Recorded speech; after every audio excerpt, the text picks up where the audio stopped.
Recording. There it goes. Now we're recording. Yeah. Trip to Maine 101. As per normal, we're leaving in the rain. Hopefully, it don't last too long, like I all think I day. see some blue skies up there. We should be all right. Yeah. Last time it was all the way across Indiana before we ever got into the sunny weather. It won't be like that today because we're not going that way, Going east, so we should be able to outrun it. right? 9 times out of 10, though, if I go across Pennsylvania, it's in the rain. Really? So Yeah, it's your fault. I know, right? But since our route's going on just a little bit of Pennsylvania, maybe we'll be okay. It's that corridor across I-70 on the lower part of Pennsylvania. It almost always rains when I travel across it.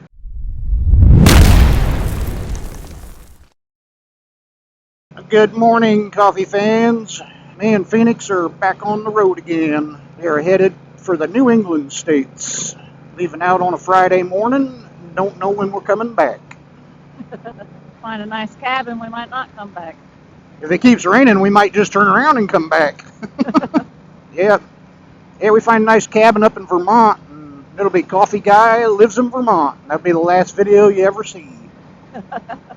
I swear it looks like it's sunshine on either side of us, and it's just rain right down through the center. I told you it's your fault. I know, it is, probably. Yep, leaving Zanesville at 6:50 in the morning. Hey, good time. Yeah. We're getting used to packing like this. Yeah, I got to get used to not unpacking everything at night. Makes it faster in the morning. Here we go. That's some nice road without water. I'm glad because my butt was starting to get wet. Scotch guarded my seat. I didn't realize that would be slippery. Yep, it will. So you were telling me you were trying to waterproof your gloves and oil your chain. Did you waterproof the chain and oil the gloves? Is that what you did? Yeah. I had to wash my hands with those, some of that Agent Orange with the gloves off. Oops. I actually bought a really nice pair of gloves from Throttle Company. I have them down in my pack, but if it gets cold or really starts raining, they're waterproof and they're insulated. I have to show them to you. They're really nice. So if I let you ride this at some point, would this be the biggest bike you've ever ridden? See, I've ridden the Meteor around the loop. I rode the Scram, which is the same size as this one. I feel like I rode something else there. I can't remember what it would be. So yeah.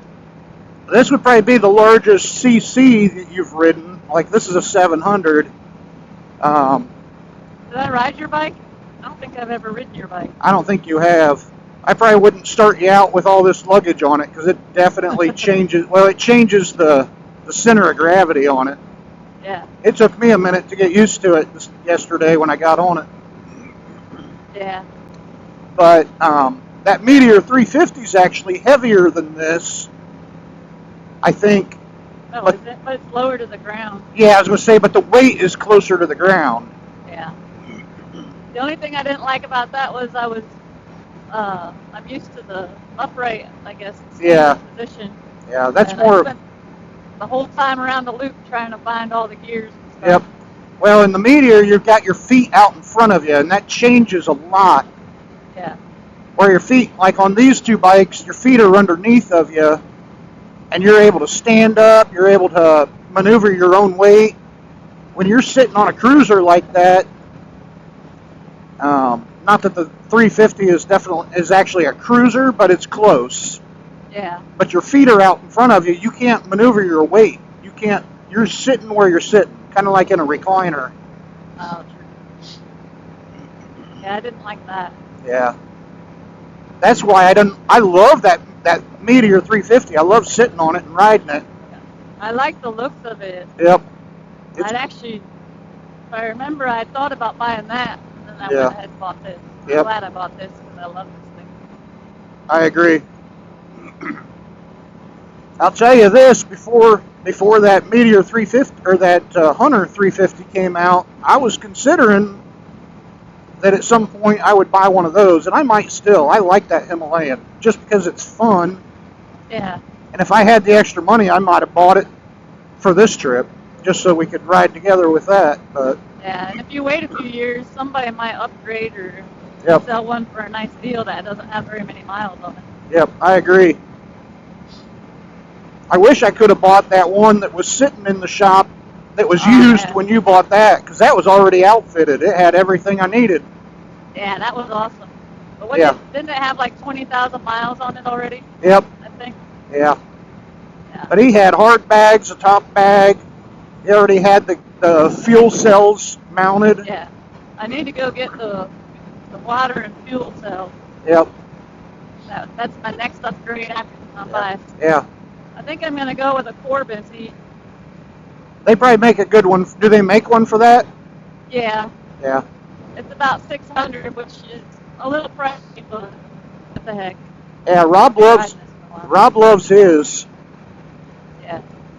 I was gonna get one for this, but I don't like Corbin makes a single all-in-one seat. Like it basically looks like your seat.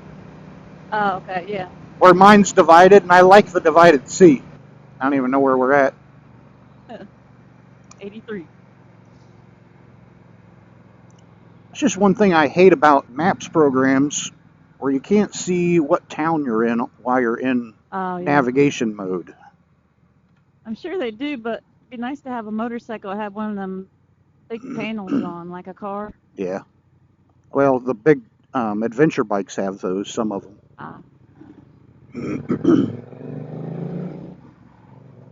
Yeah, some of those adventure bikes actually have their own navigation system already built in, and all that fancy stuff. Yesterday was an exercise in how beautiful Ohio is, but the terrain, like it looked like I drove through Wisconsin, Indiana, Findlay, Ohio, like it just changes. You get almost every state all wrapped up in Ohio. Yeah, I love Southern Ohio. It's pretty. Then I got to see a lot of ponies because all the Amish were out driving around. Oh, yeah. I don't know if I put out a video of riding 40. Riding 40? Yeah, I rode up from South Carolina and North Carolina. I came up Interstate 40, and it literally curves through the mountains like this constantly. I don't think you did. You put up the one where you went down the tail of the dragon, but I don't remember seeing another one. I probably didn't. I need to go back in and do that. I don't think there was any audio, so I would probably just have to put it on with music or something. Yeah. That was the whole purpose of getting this Sena 50C, this camera. So far, I like it. It's nice and clear. I can hear everything you're saying. Yeah. Now we branch to the right here. Okay.